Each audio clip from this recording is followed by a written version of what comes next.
అయోధ్య రామయ్యని దర్శించుకోవడానికి 2 తెలుగు రాష్ట్రాల్లోని భక్తులకి కాజీపేట రైల్వే స్టేషన్ నుంచి నేరుగా రైళ్లని ఏర్పాటు చేశారు. కేంద్ర ప్రభుత్వం ఇటీవల ప్రవేశపెట్టిన ఆస్థా రైలు కాజీపేట, సికింద్రాబాద్ స్టేషన్స్ నుంచి నడవబోతున్నాయి.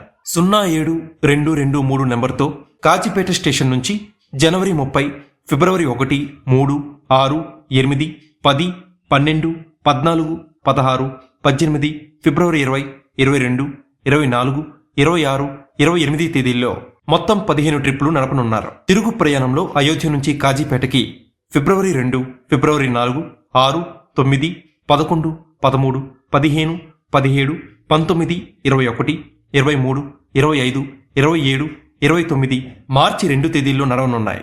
కాజీపేటలో సాయంత్రం 6 గంటల 20 నిమిషాలకి బయలుదేరే రైలు తర్వాత రోజు రాత్రి 9 గంటల 35 నిమిషాలకి అయోధ్యకి చేరుకుంటుంది.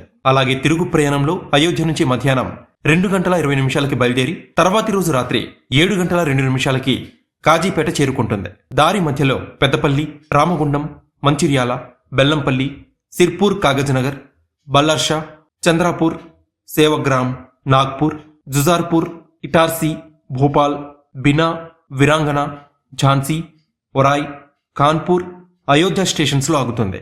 ఈ రైల్లో 20 స్లీపర్ కోచ్లు, 2 జనరల్ బోగీలు ఉంటాయి. సికింద్రాబాద్ నుంచి అయోధ్యకి 07-221 నంబర్తో మరో ప్రత్యేక రైలు నడవనుంది.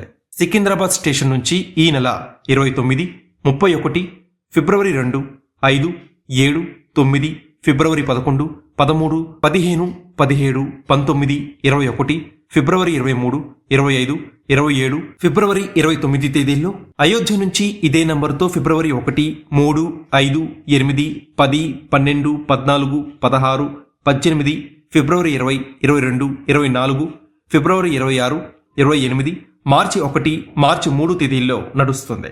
సికింద్రాబాద్లో సాయంత్రం 4 గంటల 45 నిమిషాలకి బయలుదేరి తర్వాతి రోజు రాత్రి 9 గంటల 30 నిమిషాలకి అయోధ్యకి చేరుకుంటుంది. తిరుగు ప్రయాణంలో అయోధ్యలో మధ్యాహ్నం 2 గంటల 20 నిమిషాలకి బయలుదేరి తర్వాతి రోజు సాయంత్రం 4 గంటల 10 నిమిషాలకి సికింద్రాబాద్ చేరుకుంటుంది.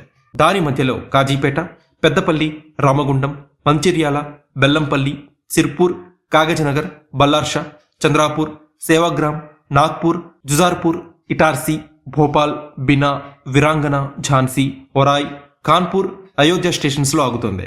ఈ రైల్లో 20 స్లీపర్ కోచ్లు, 2 జనరల్ బోగీలు ఉంటాయి. అయితే ఈ రైల్ని రెగ్యులర్గా నడపాలి అని తెలంగాణ ప్రజల నుంచి డిమాండ్స్ వస్తున్నాయి.